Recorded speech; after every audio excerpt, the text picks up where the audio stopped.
English నేర్చుకుని అనర్గళంగా మాట్లాడాలనుకుంటున్నారా? అయితే వెంటనే కాల్ చేసి రిజిస్టర్ అవ్వండి.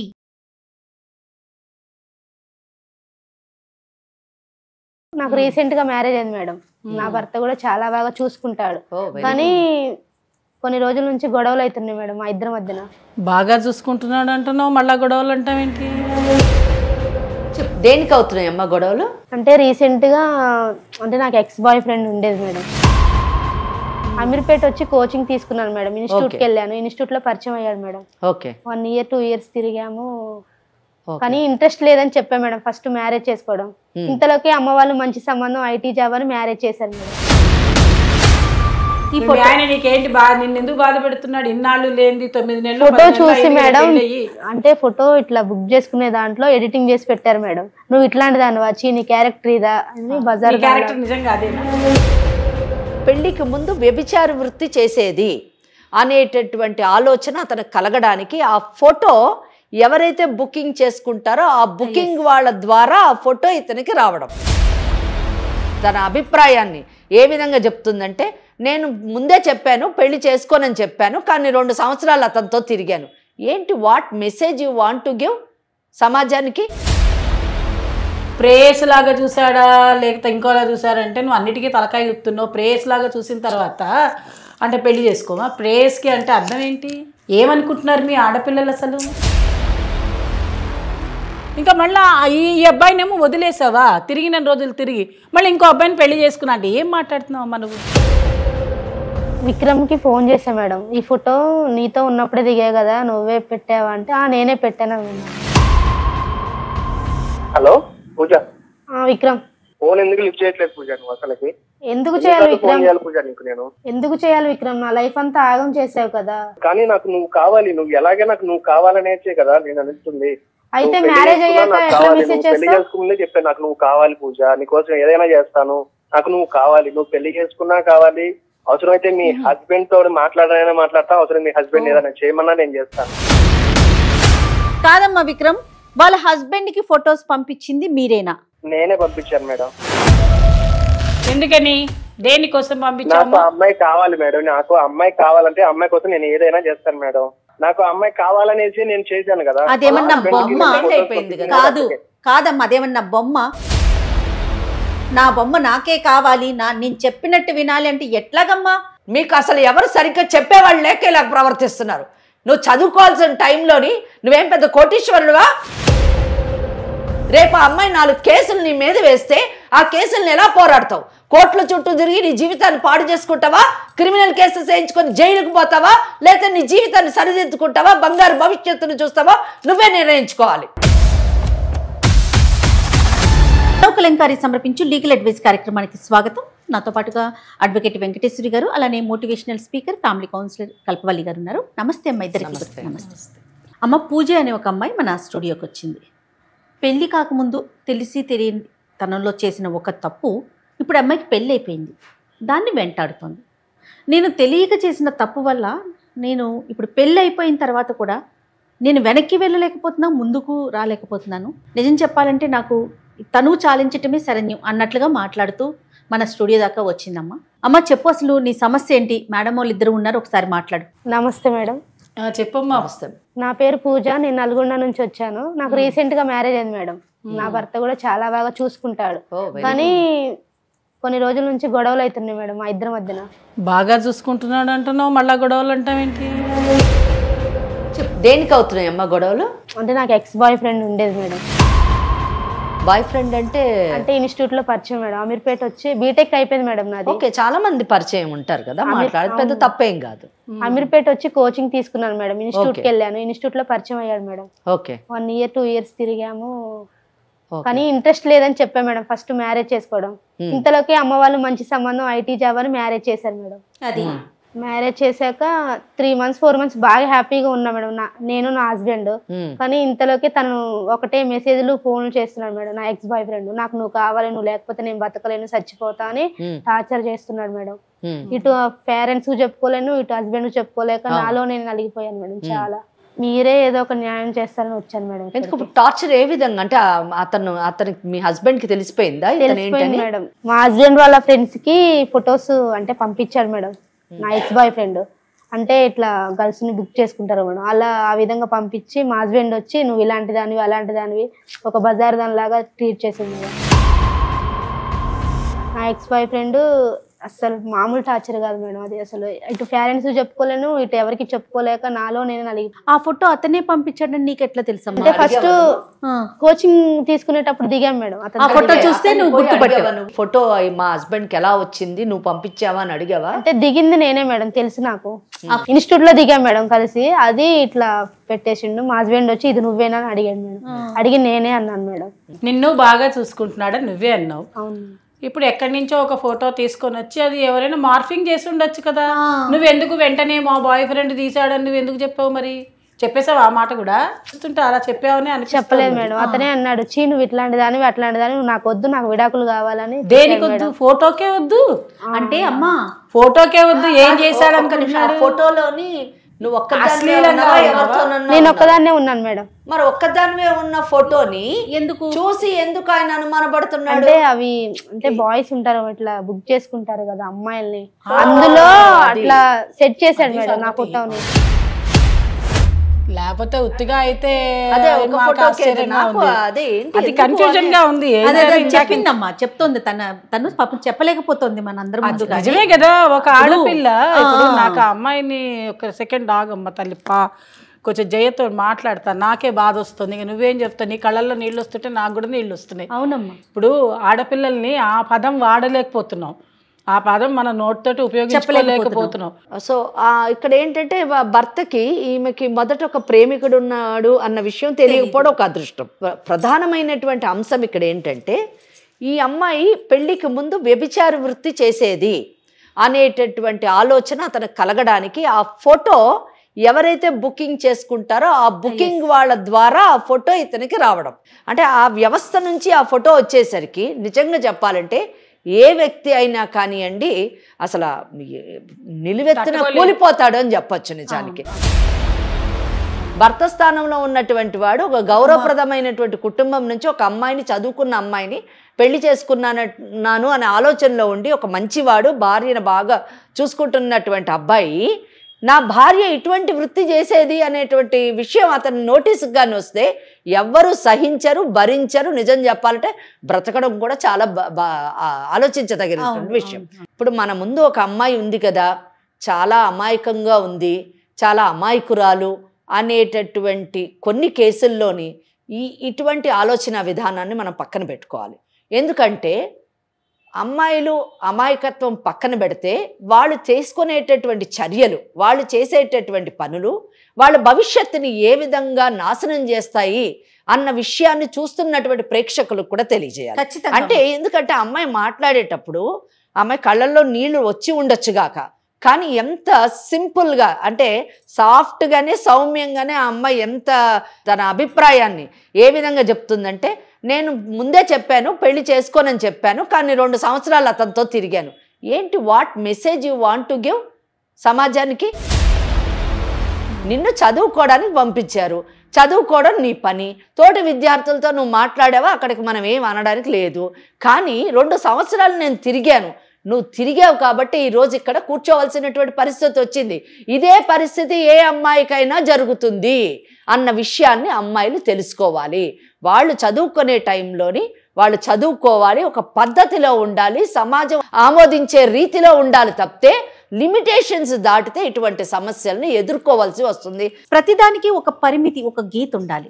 అది ఫ్రెండ్షిప్ అవ్వండి, ప్రేమించుకోవటం అవనివ్వండి, భర్త అవనివ్వండి, భార్య అవనివ్వండి, ప్రతిదానికి మనం ఒక గీత గీసుకుని ఆ గీత లోపల ఉండాలి.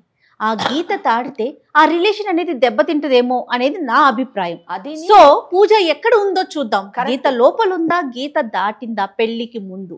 అంటే నువ్వు చదువుకునే రోజుల్లో అతనితో నీకు పరిచయం, నలుగురు ఫ్రెండ్లో అతను కూడా ఒక ఫ్రెండా? ఇంకొంచెం ఎక్కువగా అతను ఫీల్ అయ్యాడా, నువ్వు ఫీల్ అయ్యావా? ఇంకొంచెం ఎక్కువగా తిరిగాం మేడం. అంటే అతనికి నిన్ను పెళ్లి చేసుకోవాలనే ఆలోచన ఉందా? అతనికి ఉంది మేడం, నాకు లేదు. ఫస్టే చెప్పా మేడం, తిరిగేటప్పుడే మ్యారేజ్ ఇంట్రెస్ట్ లేదు అని చెప్పేసి. అమ్మ ఇప్పుడు మేడమోలు కానీ నేను కానీ అడిగేది ఒకటి క్లారిటీ, అతను నిన్ను ఒక ఫ్రెండ్ లాగా చూసాడా, ఒక ప్రేయస్ లాగా చూసాడా? ప్రేయస్ లాగే చూసా. నువ్వెలా ఫీల్ అయ్యావు? నేను కూడా ప్రేయస్ లాగే అనుకున్నాను, కానీ మ్యారేజ్ అయితే ఇంట్రెస్ట్ లేదు. అమ్మ జయ, ఒక్క నిమిషం నేను మాట్లాడు. కాదమ్మా, ఇప్పుడు అమ్మాయి అడుగుతుంది నిన్ను, ప్రేయస్ లాగా చూసాడా లేకపోతే ఇంకోలా చూసారంటే నువ్వు అన్నిటికీ తలకాయ గుర్తున్నావు. ప్రేయస్ లాగా చూసిన తర్వాత అంటే పెళ్లి చేసుకోమా? ప్రేయస్కి అంటే అర్థం ఏంటి? ఏమనుకుంటున్నారు మీ ఆడపిల్లలు అసలు? కానీ నువ్వేంటి ప్రేయసి అని చూశాడు అని నువ్వే ఒప్పుకుంటున్నావా? ఇంకా మళ్ళీ ఈ అబ్బాయినేమో వదిలేసావా? తిరిగిన రోజులు తిరిగి మళ్ళీ ఇంకో అబ్బాయిని పెళ్లి చేసుకున్నా అంటే ఏం మాట్లాడుతున్నావమ్మా నువ్వు? మరి నీకే క్లారిటీ లేదు. కాదమ్మా, తనకి మనసులో లేదు. ఆ విషయం క్లియర్ గా చెప్పి అతను అవాయిడ్ చేయాలి కదా. అది నీకు పెళ్లి ఫస్టే చెప్పాను మేడం, ఏమని చెప్పి మ్యారేజ్ చేసుకోను వద్దు అంటే. అమ్మ నువ్వు నీ ఉద్దేశంలో పెళ్లి వేరు, తిరగడం వేరా? పెళ్లి వేరు, ప్రేమించడం వేరు. ఆ అబ్బాయి ప్రేయసిగా అనుకుని తిరిగాడు అంటే ఎంత దూరమైనా పోయిండొచ్చు. నేను అడగకూడదు, పొజిషన్ లో అడగాల్సిన క్వశ్చన్లను నేను అడగలేను కదా. అదే ఇప్పుడు నలుగురు ముందు అడిగే ప్రశ్నలు కొన్ని ఉంటాయి, నలుగురు ముందు అడగకూడని ప్రశ్నలు కొన్ని ఉంటాయి. ఇప్పుడు ఆ అమ్మాయి అడిగిన దానికి నేను మాట్లాడి కౌంటర్ ఇవ్వడానికి నేను కొంచెం బాధపడుతున్నాను. ప్రేయసి అన్న మాటకి నువ్వు ఓకే అవునమ్మా ప్రేయసిగా చూసారంటున్నావు. అసలు ప్రేయసి అంటే తెలుసా నీకు? మీరు ఆడపిల్లలు ఏమనుకుంటున్నారు? ఏదో మా అబ్బాయి దొరికాడంటే ఏదో లిప్స్టిక్ కొనిస్తాడు, సెల్ ఫోన్ కొనిస్తాడు, బండిలో పెట్రోల్ పోసుకొని తిప్పేస్తాడు. ఇదేనా ప్రేయస్ అంటే? ఇదేనా బాయ్ ఫ్రెండ్ అంటే? ఇలాగే తిరిగేస్తారా? పైగా ఫోటోలు తీసుకున్నాను, నేను ఫోటోలు ఇచ్చాను. ఏంటి జయ ఇదంతా? అందరు అమ్మాయిలాగే నేను కూడా ఫ్రెండ్లీగా కాదమ్మా. ఇప్పుడు ఎవరు వచ్చారు ఇక్కడ దాకా చెప్పు. అందరూ అమ్మాయిలాగా నువ్వు చేస్తున్నావు, కానీ సమస్య నీకు వచ్చింది కదా, అవునా కదా? సరే, ఇంతకీ అసలు ఎందుకు పెళ్లి చేసుకోకూడదు అనుకున్నావు అతన్ని? చెప్పు, ఎందుకు వద్దనుకున్నావు? అతని ముందుగానే ఎందుకు చెప్పావు? అతనికి జాబ్ లేదు, ఏం లేదు, సెటిల్ కూడా కాలేదు మేడం. రైట్, చూసారా? కానీ ఒకటి ఇక్కడ మేడం, ముందుగానే చెప్పానంటుంది ఆమె. డిసైడెడ్ నేను ఓన్లీ ఈయనతో తిరుగుతాను. ముందుగానే చెప్పావు, కానీ అబ్బాయితో తిరిగావు కదా, వాడికంటే ఆశలు రేకెత్తించావు కదా. తిరుగుతాను కానీ పెళ్లి చేసుకోను. Before studying. అమలు అప్పుడు తిరిగేటప్పుడు మాత్రం అబ్బాయికి డబ్బులు ఉన్నాయా? లేవు. మరి ఎలా తిరిగేవాడు? మరి పెట్రోల్ పోసుకొని పాపం బండి వేసుకొని తిరగాలిగా. మరి అబ్బాయికి అసలు ఏమైనా ఉన్నాయా? ఇప్పుడు డబ్బు లేకపోతే పెళ్లి చేసుకోలేదు అన్నావు, తిరగడానికైతే ఏమైనా ఉన్నాయా? మరి పార్ట్ టైం ర్యాపిడో నడిపించి వాడితోనే బైక్ నడిపేది మేడం. ఓహో, బైక్ నడిపిస్తాడు కాబట్టి హాయిగా ర్యాపిడో నువ్వు కూడా బుక్ చేసుకున్నావా? ఈ అమ్మాయి కూడా నాకు ఈ సమయంలోని నా అవసరాలు తీరుస్తున్నాడు అనే ఆలోచనతో భవిష్యత్తులో పెళ్లి చేసుకుంటే నా బాధ్యత కూడా స్వీకరిస్తాడు అనే ఆలోచన ఉండాలి. ఆ ఇంట్రెస్ట్ లేనప్పుడు నీకు అంతకంటే కంఫర్టబుల్ లైఫ్ కావాలని అన్నప్పుడు నువ్వు తిరగకూడదు. ఎందుకంటే నీకు వేరే అబ్బాయి జీవితం పాడు చేసే హక్కు లేదు, అంతే కదా. అది తప్పది. బాగానే ఉంది ఆ అబ్బాయి ర్యాపిడో, మంచిగా నీకు కంఫర్ట్స్, హ్యాపీగా నిన్ను తిప్పుతున్నాడు, అన్నీ బాగానే చేస్తున్నాడు, మంచిగా తిరుగుతున్నావు, మంచిగా ట్యాగ్ కూడా పెట్టుకున్నావు. ఆ అబ్బాయి పేరేంటన్నావు? విక్రమ్ మేడం. విక్రమ్కి ప్రేయసిగా చక్కగా హ్యాపీగా తిరుగుతున్నావు, నీకు ఆయన ప్రియుడుగా బాగానే ఉన్నారు. అంతేనా? అంతేనా? ఇంకేమన్నానా? ఇంకా కొంచెం ఇక నేను ఒక స్టెప్ కూడా దాటావా? చెప్పలేను మేడం ఇక ఇవన్నీ. చెప్పలేవు, ఎందుకంటే ఇప్పుడు చెప్తే ఇబ్బంది పొజిషన్లోకి వస్తావేమో అని ఒక ఆలోచన నీలో ఉంది. కానీ అప్పుడు మాత్రం నువ్వు కంఫర్ట్గా ఉన్నావు, హ్యాపీగా కూడా ఉన్నావు. ఒకటి మేడం, అప్పుడు హ్యాపీ అండ్ కంఫర్ట్. ఇక్కడ ఒక విషయం, ఆ అమ్మాయి ఆన్సర్ తోని మనం అర్థం చేసుకోవాల్సింది ఏంటంటే, ఒకవేళ ఎటువంటిది ఇంకొంచెం ఫార్వర్డ్ కాలేదు అంటే లేదు మేడం అని ఖచ్చితంగా చెప్తుంది. చెప్పలేను అన్నదంటే మనం అర్థం చేసుకోవాలి. ఇప్పుడు మా ఆయన అడుగుతున్నాడా నిన్ను? ఇప్పుడు ఇక్కడ దాకా ఎందుకు వచ్చావమ్మా? నువ్వు నాకు వద్దు, నాకు విడాకులు కావాలంటుంది మేడం, కానీ నాకు నా హస్బెండే కావాలి మేడం. ఇప్పుడు అబ్బాయి రమ్మని పిలవట్లేదా మీ ఆయన ద్వారానో లేకపోతే ఇంకోళ్ళ ద్వారానో? మరి అసలు ఎందుకు అంటున్నాడు మరి మీ ఆయన?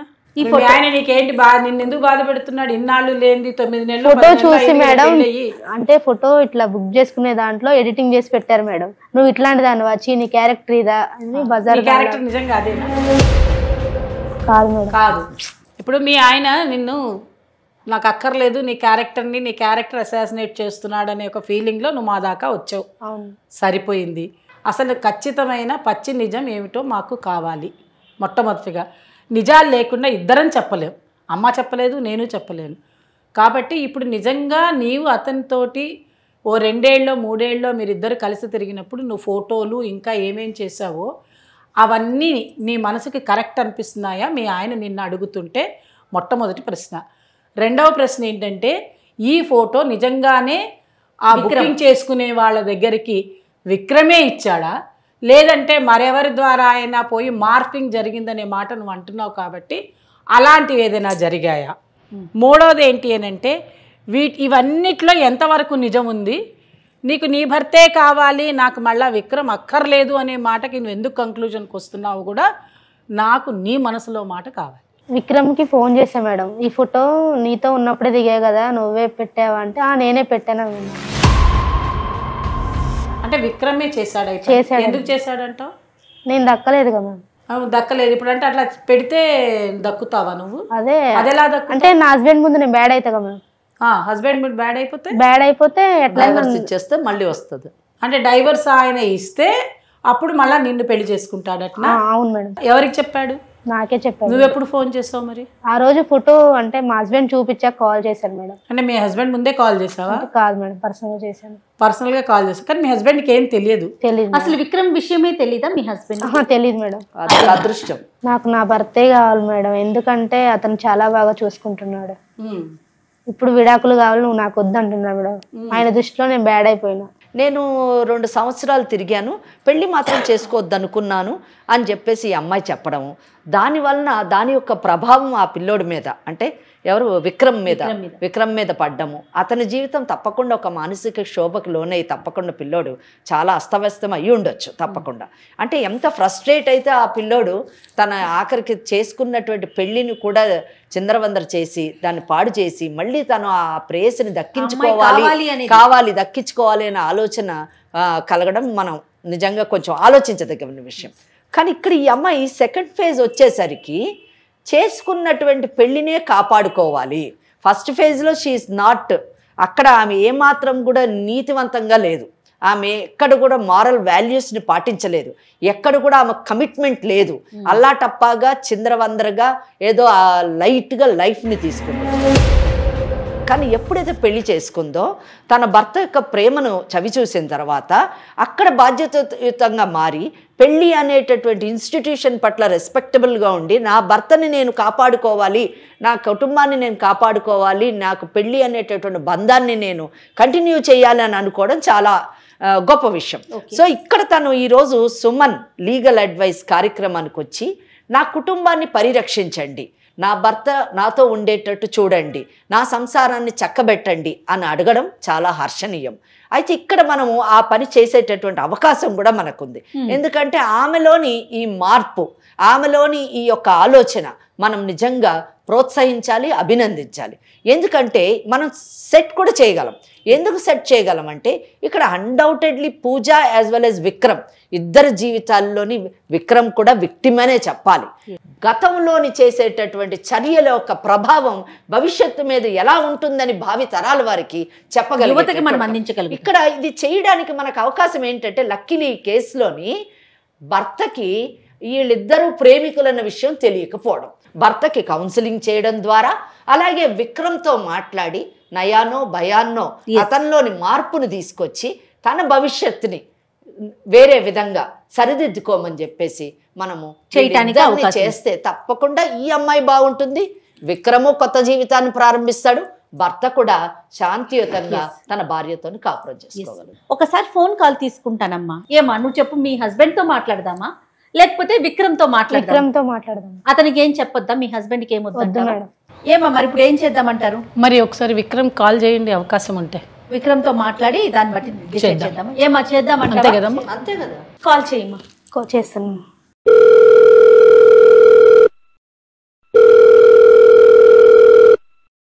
హలో పూజ. విక్రమ్ ఫోన్ ఎందుకు లిఫ్ట్ చేయట్లేదు పూజ? నువ్వు అసలుకి ఎందుకు చేయాలి విక్రమ్? పూజ నీకు నేను ఎందుకు చేయాలి విక్రమ్? నా లైఫ్ అంతా ఆగం చేసావు కదా.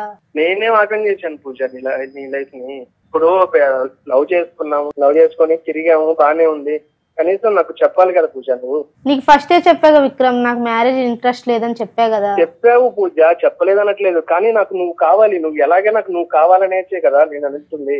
అయితే మ్యారేజ్ అయ్యాక ఎట్లా మెసేజ్ చేస్తావు? పెళ్లి చేసుకుందే చెప్పాను నాకు నువ్వు కావాలి పూజ, నీకోసం ఏదైనా చేస్తాను, నీకోసం మా ఇంట్లో వాళ్ళని కూడా వదిలేస్తాను అనేసి నీకు చెప్పాను కదా. నాకు నువ్వు కావాలి, నువ్వు పెళ్లి చేసుకున్నా కావాలి, అవసరమైతే మీ హస్బెండ్ తోడు మాట్లాడతా, అవసరం మీ హస్బెండ్ ఏదైనా చేయమన్నా నేను చేస్తాను, కానీ నాకు నువ్వు కావాలి. అది విక్రమ్, ఇది తను పూజ సుమన్ టీవీ లీగల్ అడ్వైజ్ అనే ఒక ప్రోగ్రామ్ కి వచ్చారమ్మా. మేము కూడా లైన్ లోనే ఉన్నాం. సారీ నీకు చెప్పలేదు, కానీ ఆ అమ్మాయికి ఏం చేయాలో తెలియక దిక్కుతోచిన స్థితిలో ఇంకా నా వల్ల కావట్లేదు అనే పరిస్థితిలో వచ్చారు. నాతో పాటు అడ్వకేట్ వెంకటేశ్వరి గారు, అలానే ఫ్యామిలీ కౌన్సిలర్ కల్పవల్లి గారు, ముగ్గురం కూర్చొని ఉన్నాము. నీ వర్షన్ కూడా వింటూ ఉన్నాము. ఏం విక్రమ్ మీరు మాట్లాడేది? కరెక్టేనమ్మా నువ్వు మాట్లాడేది? ఒక పెళ్ళైన పిల్లని ఇలా సతాయించొచ్చా? అలా కాదు నేను కూడా మీ షో చూస్తాను మేడం. ఇప్పుడు నాకు కూడా మీరు న్యాయం చేయాలి కదా మేడం. తప్పకుండా న్యాయం చేస్తామమ్మా. విక్రమ్, హలో విక్రమ్, ఇక్కడ ఫ్యామిలీ కౌన్సిలర్ని మాట్లాడుతున్నా నాన్న. ఇప్పుడు మీరిద్దరూ ఆ అమ్మాయికి పెళ్లి కాకముందు చక్కగా స్నేహితులు, ఏ తప్పు లేదు, నువ్వు మాట్లాడినవన్నీ 100% కరెక్టే. నీకు ఇంటెన్షన్ ఉన్నది పెళ్లి చేసుకోవాలని, నీకు ఇంటెన్షన్ ఉన్న మాట కరెక్టే. తను మాత్రం మొదటి నుంచి ఏంటంటే నువ్వు ఒక చక్కటి స్నేహితుడిగా ఉండాలనే కోరికలోనే ఉన్నది, అలాగే నీతోటి ఉన్నది. పెళ్లి చేసుకోవడానికి ఇష్టంగా లేదు. సరే 2 ఏళ్ళు మీరిద్దరు హాయిగా తిరిగారు. మీరు అనుకున్నారు కానీ తను అనుకోలేదు కదమ్మా. అదే కనుక మీరు అప్పుడే పెళ్లి చేసుకొని ఉంటే అది వేరే విషయం ఉండేది. సరే అప్పుడు మీకు ఏ అవకాశాలు మీకు లేకపోబట్టి మీరు చేసుకోలేదు. దానికి నేనేం అనట్లా. అయిపోయిన భాగవతం గురించి నేను కాదమ్మా, ఇక్కడ నేను అడ్డొస్తున్నాను అనుకోవద్దు. ఆ అమ్మాయి నాకు ఇష్టం లేదు అని చెప్పినా కూడా నువ్వెందుకు కంటిన్యూ చేశారు విక్రమ్? మీరెందుకు కంటిన్యూ చేశారు మరి? ఆ అమ్మాయికి ఏమో ఇష్టం లేదు. ఎంత డబ్బులు ఖర్చు పెట్టాను అనుకుంటున్నారు మేడం? డబ్బులు కోచింగ్ అయిపోయిన తర్వాత ర్యాపిడో నైట్ అంతా ర్యాపిడో కొట్టేసుకొని అమ్మాయికి షాపింగ్ లకు కానీ సినిమాలకు కానీ ఎన్ని చోట్ల కానీ తిప్పాను అనుకుంటున్నారు అమ్మాయి. అవన్నీ కరెక్టేనమ్మా, కానీ అమ్మాయి నాకు నీతో పెళ్లి ఇష్టం లేదనే విషయం నీకు చెప్పిందా చెప్పలేదా? అది నిజం చెప్పండి. ఆ అమ్మాయికి హాస్టల్ ఫీజు కూడా నేనే కట్టాను మేడం. ఎన్నోసార్లు కట్టాను, అడగండి అమ్మాయిని. అదేనమ్మా మీరు కట్టారు. నాకు ఆ అమ్మాయి కావాలి మేడం. అలాగే అందుకనే నేను అంటే నువ్వు డబ్బులు ఖర్చు పెట్టానని చెప్పి ఆ పిల్లని కావాలనుకుంటున్నట్టు అనిపిస్తా ఉంది. ఇది కరెక్టేనా విక్రమ్? అమ్మాయి క్లియర్ గా చెప్తాను కదా మేడం. అమ్మాయికి ఇష్టం ఉండబట్టే కదా నేను ఖర్చు పెట్టింది డబ్బులు. ఇష్టం లేకపోతే అంత డబ్బులు ఎవరు కష్టపడి ఖర్చు పెట్టరు కదా మేడం. నీకు ఇష్టమేనమ్మా, తనకి అలా కాదమ్మా జయ. ఇక్కడ ఏం జరిగిందంటే అతన్ని కూడా మనం తప్పు పట్టడానికి వీల్లేదు. కారణం ఏంటంటే ఇద్దరు హాయిగా సరదాగా తిరిగారు, కానీ ఆ అబ్బాయి ఒక బాధ్యతగా తిరిగాడు. ఆ బాధ్యత ఏమిటి అని అంటే ఈ అమ్మాయిని పెళ్లి చేసుకోవాలి, చక్కగా తనకి కావలసినటువంటి విధానాలన్నీ చూశాడు. హాస్టల్ ఫీజు కట్టడమే కానీ మంచి కోచింగ్ అన్ని చూశాడు. సరే పెళ్లి చేసుకోవాలనుకున్నాడో చేసుకోలేదు అనుకున్నాడో ఆ తర్వాత రెండో మాట. ఇద్దరు సంతోషంగా తిరిగారు. ఆ అమ్మాయికి కావాల్సిన విషయాలన్నీ అబ్బాయి చూశాడని క్లియర్గా మీతో చెప్తున్నాడు, మనందరం వింటూనే ఉన్నాము. కానీ అదృష్టవశాత్తు దురదృష్టవశాత్తు ఈ పిల్ల మాత్రం ఆ అబ్బాయిని పెళ్లి చేసుకోనన్నమాట మొదటి నుంచి మైండ్లో స్థిరంగా పెట్టుకున్నట్టుంది. తల్లిదండ్రులు చూపించినటువంటి పెళ్లి చేసుకుంటాను, కానీ ఆ అబ్బాయికి చెప్పలేదు అన్నాడు ఫస్టే. తనకి ఒక మాట చెప్పలేదు, నాకే విషయం తెలియదు. అబ్రప్ట్గా వదిలేసింది ఆ అబ్బాయిని. రోడ్డు మీద వదిలేస్తే తన జీవితం పాడైపోయింది. అందరూ ఏమనుకుంటారంటే డబ్బుతోటే జీవితం అనుకుంటారు. డబ్బే కాదు, మానసిక సంఘర్షణ అనేది డబ్బు కన్నా 1000 రెట్లు ఎక్కువ. ఎందుకంటే మెంటల్ యాగనీని ఎవరు తీర్చే పరిస్థితి కాదు. అలాంటి పరిస్థితిలో ఆ అబ్బాయి ఇబ్బంది పడ్డాడు. కానీ ఇప్పుడు ఏంటంటే ఈ అమ్మాయి పెళ్లి చేసుకుని ఒక అబ్బాయికి భార్య అయిపోయింది. కాదమ్మా విక్రమ్, ఇప్పుడు మేడం చెప్పింది అంతా విన్నారు మీరు. వాళ్ళ హస్బెండ్ కి ఫొటోస్ పంపించింది మీరేనా? నేనే పంపించాను మేడం. ఎందుకని, దేనికోసం పంపించాను? నాకు అమ్మాయి కావాలి మేడం. నాకు అమ్మాయి కావాలంటే అమ్మాయి కోసం నేను ఏదైనా చేస్తాను మేడం. ఏదైనా చేసేవాడు త్యాగం చేయాలి. అది ఎందుకంటే నువ్వు ప్రేమించిన వాడైతే ఆ అమ్మాయి బాగుండాలని కోరుకోవాలి కాదు కదా. నాకు అమ్మాయి కావాలనేసి నేను చేశాను కదా. అదేమన్నా బొమ్మ అయిపోయింది కాదు? కాదమ్మా, అదేమన్నా బొమ్మ? నా బొమ్మ నాకే కావాలి, నేను చెప్పినట్టు వినాలి అంటే ఎట్లాగమ్మా విక్రమ్? ఆమె ఒక మనిషి అమ్మా, దానికి ఒక మనసు. ఒక మాట మా ఇంట్లో కూడా కాదనుకుని కూడా ఆ అమ్మాయి కోసం ఎంత చేశాను కాబట్టి అమ్మాయిని పెళ్ళైనా కూడా వదులుకోలేకపోతున్నాను. ఇద్దరు ఎక్స్ట్రీమే. నేను తిరుగుతాను పెళ్లి చేసుకున్నది ఆ అమ్మాయి, తిరుగు నన్ను పెళ్లి చేసుకోపోయినా పర్వాలేదు, నీ వర్షం నువ్వు నాకు చెప్పినా పర్వాలేదు, కానీ నువ్వే కావాలని ఇద్దరు ఎక్స్ట్రీమే ఆలోచిస్తున్నారు కదమ్మా. కాదు విక్రమ్, ఒక మాట. నేను లీగల్ అడ్వైజర్ కార్యక్రమంలోని లాయర్ వెంకటేశ్వరిని మాట్లాడుతున్నాను. నిజానికి సాధారణంగా ఇటువంటి కేసుల్లోని నేను కొంచెం ఇమోషనల్గానే స్పందిస్తాను. కానీ ఈ కేసు వింటున్న మొదటి నుంచి కూడా నీ పట్ల నాకు కొంచెం సానుభూతి ఉంది. ఎందుకు సానుభూతి ఉంది అంటే ప్రథమ స్థాయిలోని ఎక్కడ కూడా నీ తప్పు లేదు. నువ్వు ఆ అమ్మాయిని చాలా జెన్యూన్గా, పూజాని చాలా జెన్యూన్గా ప్రేమించావు. ఆమె గురించి నిజానికి నువ్వు ఎన్ని పనులు చేయాలో అన్ని పనులు చేసావు. అక్కడ నీ త్యాగం కనిపిస్తుంది. నీ ఆలోచన కూడా చాలా గొప్పది. ఏంటంటే ప్రేమించడమే కాదు, పెళ్లి చేసుకోవాలి, ఆమెకు ఒక గౌరవప్రదమైనటువంటి స్థానాన్ని నీ జీవితంలో కలిగించాలి అనుకోవడం కూడా హర్షణీయం. కానీ రెండవ స్థాయికి వచ్చినప్పుడు, అంటే ఆ అమ్మాయి పెళ్ళి అయిన తర్వాత ఆమె నాకు కావాలి అని కోరుకోవడం మాత్రం కరెక్ట్ కాదు. First mistake. అది ఎలాగైనా పొందాలి, నయానో భయానో ఆమె జీవితం నాశనం చేసైనా నేను దక్కించుకోవాలి అన్నది ఇంకా క్షమించరానటువంటి నేరం. అంటే నువ్వు మొదట ఒక ప్రేమికుడుగా ఉన్నప్పుడు నువ్వు చూపించినటువంటి గొప్ప లక్షణాలు, నీ ఒక హీరో అప్పుడు నిజం చెప్పాలంటే. ఈరోజు ఆఫ్టర్ మ్యారేజ్, ఆ అమ్మాయి మ్యారేజ్ తర్వాత నువ్వు ఆమెకు ఒక విలన్ లాగా మారిపోయి ఆమె నిన్ను తన భర్తని వదిలి నిన్ను పెళ్లి చేసుకుంటుంది అని అనుకోవడం ప్రథమ తప్పు. రెండోది, ఒకవేళ పెళ్లి చేసుకున్నా నువ్వు బలవంతంగా వాళ్ళని విడగొట్టి నువ్వు పెళ్లి చేసుకున్నా ఆమె నీకు కమిటెడ్గా ఉంటుంది అని అనుకోవడం రెండో తప్పు. నిజం చెప్పాలంటే ఆ అమ్మాయికి కమిట్మెంట్ అన్నది లేదు, కమిట్మెంట్ అన్నది లేదు. ఆ అమ్మాయి లేకుండా నేను బ్రతకలేను మేడం. ఇప్పటిదాకా నేను అమ్మాయి కోసం ఎన్నో సార్లు సూసైడ్ అటెంప్ట్ చేశాను, చేతులు కోసుకున్నాను. చివరికి నాకు ఏది తెలియక ఈ పని చేయాల్సి వచ్చింది. అవన్నీ నీ ప్రాబ్లమ్స్. అలాగైనా వదిలేస్తాడు, అప్పుడైనా ఒంటరిగా ఉంటది, నేను అలాగైనా పెళ్లి చేసుకున్నాను అనేది అనుకున్నాను మేడం. అవన్నీ నీ ప్రాబ్లమ్స్, నీ తప్పులు. ఎందుకంటే నువ్వు ప్రేమించడం తప్పని నేను అనను, అలాగే నువ్వు ఆ అమ్మాయితో నీ హద్దు మీరు తిరగడం తప్పని నేను అనను, నువ్వు ఆ అమ్మాయికి ఖర్చు పెట్టింది తప్పని అనను. కానీ ఆ అమ్మాయి నిన్ను పెళ్లి చేసుకోను, కేవలం తిరుగుతాను అని చెప్పినప్పుడు ఆ అమ్మాయి క్యారెక్టర్ ఏంటి, ఆమె పర్సనాలిటీ ఏంటి అని అసెస్ చేయకపోవడం నీ తప్పు. అర్థమైందా? ఆమెకి మొదటే కమిట్మెంట్ లేదు. అటువంటి కమిట్మెంట్ లేని అమ్మాయి గురించి నేను చేతులు కోసుకున్నా, ఇప్పుడు ఆమె జీవితాన్ని నాశనం చేస్తా అంటే చూస్తూ ఎవరు ఊరుకోరు. బాగా గుర్తుపెట్టుకో. నేను ఇంతసేపు నీకు చాలా సౌమ్యంగా మర్యాదగా చెప్పాను. ఒకవేళ నీ యొక్క ఈ విధానంగాని నువ్వు మార్చుకోకపోతే, నువ్వు ఫోటో పంపించాను అని చెప్పేసి నువ్వు ఒప్పుకున్నావు, కమిట్ చేసావు, దాని ప్రకారం నిన్ను బ్లాక్మెయిల్ కింద 7 సంవత్సరాలు శిక్ష అనుభవిస్తావు. అంతేకాకుండా ఆమె జీవితాన్ని, ఆమె గౌరవాన్ని భంగం కలిగించేటట్టు నువ్వు ప్రవర్తిస్తే ఇటు సివిల్ డ్యామేజెస్ కింద నీకు ఎన్ని కోట్లు కావాలంటే అన్ని కోట్లు మేము అడిగేటటువంటి అధికారం ఉంది. అలాగే క్రిమినల్ డిఫమేషన్ కింద నీ మీద కేసులు వేయాల్సి వస్తుంది. ఇవన్నీ వేస్తే నీ బంగారు భవిష్యత్తు. అంటే నువ్వు ఏదో అంత పెద్ద గొప్ప పిల్లోడు. విను నువ్వు, మీకు అసలు ఎవరు సరిగ్గా చెప్పేవాళ్ళు లేక ఇలా ప్రవర్తిస్తున్నారు. నువ్వు చదువుకోవాల్సిన టైంలోని నువ్వేం పెద్ద కోటీశ్వరుడువా? ఒక పేద కుటుంబం నుంచి వచ్చినటువంటి వాడు రాత్రిపూట ర్యాపిడో నడిపి ఆ అమ్మాయి యొక్క అవసరాలు తీర్చాను అని చెప్పావు. అంటే ఏంటి? మీ ఇంటి వాళ్ళు కనీసం నీకు డబ్బులు కూడా పంపించేటటువంటి స్థాయి లేనటువంటి వాడు.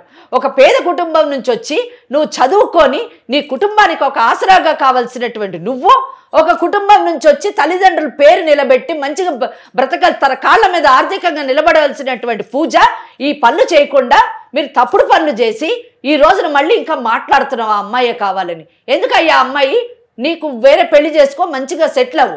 ఇంత మంచిగా చెప్తూ ఉంటే ఎటువంటి ఆర్థిక స్తోమత లేనటువంటి నువ్వు రేపు ఆ అమ్మాయి 4 కేసులు నీ మీద వేస్తే ఆ కేసులను ఎలా పోరాడతావు? కోర్టుల చుట్టూ తిరిగి నీ జీవితాన్ని పాడు చేసుకుంటావా? క్రిమినల్ కేసెస్ వేయించుకొని జైలుకు పోతావా? లేదా నీ జీవితాన్ని సరిదిద్దుకుంటావా? బంగారు భవిష్యత్తును చూస్తావా? నువ్వే నిర్ణయించుకోవాలి. చెప్పిన మాట విను విక్రమ్. నువ్వు యంగ్ ఏజ్ లో ఉన్నావు విక్రమ్, నువ్వు చిన్న వయసులో ఉన్నావు, యంగ్ ఫెలో, నీకు మంచి భవిష్యత్తు ఉంది, మంచి అమ్మాయి దొరుకుతుంది, చక్కగా పెద్దలు చూసినటువంటి పెళ్లి చేసుకో. ఇదంతా గతం ఒక పీడకలగా మర్చిపో, చక్కటి జీవితం. నీ మీద నాకు చాలా గౌరవం ఉంది. నిజం చెప్పాలంటే సానుభూతి కూడా ఉంది. ఎందుకంటే నో డౌట్ ఆ అమ్మాయి నీకు పెళ్ళి అని కూడా చెప్పకుండా నిన్ను మోసం చేసింది, నీ జీవితం అస్తవ్యస్తమైంది అనేటువంటి ఆలోచనలో నువ్వు ఉండడంలో తప్పులేదు. కానీ అయిపోయిన దాన్ని మళ్ళీ బ్యాక్కి తీసుకురావాలని అనుకోవద్దు. Better you concentrate on your future. నువ్వు చదువుకున్నటువంటి వాడివి, మంచి ఉద్యోగం చూసుకో, జీవితంలో సెటిల్గా మీ తల్లిదండ్రులు చూసినటువంటి వివాహం చేసుకో, పెళ్లి చేసుకొని సక్రమమైనటువంటి జీవితాన్ని జీవించి ఎప్పుడు నువ్వు హీరోలాగానే ఉండు. అంతేగాని ఆ అమ్మాయి అనవసరం నువ్వు ఇంకా తెగించి మాట్లాడేవనుకో 4 కేసులు ఆ అమ్మాయి వేస్తుంది, నువ్వు కోర్టుల చుట్టూ జైలుకు పోవాల్సి వస్తుంది. నీకు నిజంగా అవసరమా? You don't deserve that. According to me you are a very good boy. You please be remain like that. చట్ట ప్రకారంగా జరగవలసిన విషయాలని నీకే కాదు నీలాంటి యువత అందరికీ కూడా అర్థమయ్యేటట్టు తెలియాలన్న విషయంతో వెంకటేశ్వరి మేడం చెప్పారు. కానీ ఓకే. ఇప్పుడు నువ్వు జరిగిన విషయాన్ని గత అయిపోయిన దాని గురించి మనము కాలాన్ని వెనక్కి వెళ్ళి లాక్కు రాలేము ముందుకి. ఇప్పుడు మనం చేయవలసింది ఏంటంటే ఆ పెళ్ళైపోయిన ఆడపిల్ల జోలికి మనం వెళ్లకుండా ఉంటే మంచిది విక్రమ్. నువ్వు కూడా హాయిగా చక్కగా పెద్దవాళ్ళు కుదిర్చినటువంటి వివాహం చేసుకో. తప్పులు జరిగాయి, ఇద్దరి మూలాన తప్పులు అయిపోయాయి, అవన్నీ దాన్ని మళ్ళీ మళ్ళీ మళ్ళీ పోస్ట్ మార్టం చేసి గీకే ఆల్సిన అవసరం లేదు. అయిపోయిన దాని గురించి కాకుండా ఆ అమ్మాయి జీవితంతో చెలగాటాలు ఆడకుండా ఒక అమ్మాయి ప్రేమ త్యాగాన్ని కోరుకుంటుంది నాన్న. హాయిగా చక్కగా ఆ అమ్మాయి పెళ్లి చేసుకుంది, నువ్వు ఇంకా వాళ్ళ భర్తకి చెప్పాలి. ఏమని చెప్పాలి? చక్కగా చూసుకోమని చెప్పాలి. అదేదో ఒకవేళ నిన్ను అడిగితే. కానీ ఆ అమ్మాయి సమర్థించుకునే వ్యవహారం అమ్మాయిలో ఉన్నది, వాళ్ళ పెద్దవాళ్ళందరూ ఉన్నారు. మాలాంటి కౌన్సిలర్స్ దగ్గరికి భార్యాభర్త వస్తే మేము కౌన్సిలింగ్ చేస్తాము. కానీ ఆ అమ్మాయి జోలికి ఇక ముందు రోజుల్లో పోవద్దు. మగపిల్లలైనా ఆడపిల్లలైనా ఎవరి హద్దుల్లో, ఇందాక జయ మేడం అదే చెప్పింది, ఎవరి హద్దుల్లో వాళ్ళు ఉంటే మంచిది. హద్దులు దాటి ఎవరు ప్రవర్తించకండి, భవిష్యత్తుని పాడు చేసుకోవద్దు. ఒక 2-3 రోజుల్లో విక్రమ్ వచ్చి మిమ్మల్ని కలవాలి. అది ఇక్కడ పూజ మీ వారిని కూడా తీసుకొని రా, మీ ఇద్దరికి కూడా కౌన్సిలింగ్ చేస్తేనే మీరిద్దరు హాయిగా ఉంటారు. ఇది ఒక్క రోజులో అయిపోయేది కాదు.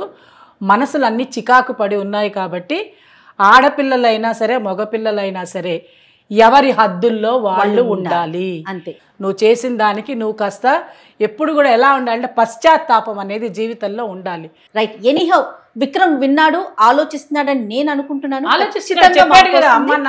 విక్రమ్ మీకు నేను నెంబర్ షేర్ చేస్తాను, ఒకసారి కలుద్దురు కానీ. Okay Vikram? Okay madam. Right మా, రైట్. Thank you. పూజ, ఇక నువ్వు కూడా చాలా జాగ్రత్తగా ఉండాలి. మేడం అన్నట్లుగా పశ్చాత్తాపం అనేది చాలా అవసరం అమ్మా. ఓకేనా? నీ భర్తకు అనుగుణంగా మంచిగా నువ్వు ఉండు. రైట్ అమ్మా. థ్యాంక్ యూ అమ్మా. నమస్తే. ఇండియాలోనే మొట్టమొదటిసారిగా కరక్కాయ ద్వారా ఆర్గానిక్ హ్యాండ్ బ్లాక్ ప్రింట్ లో అందిస్తున్న ఏకైక స్టోర్ మన కలంకారీ.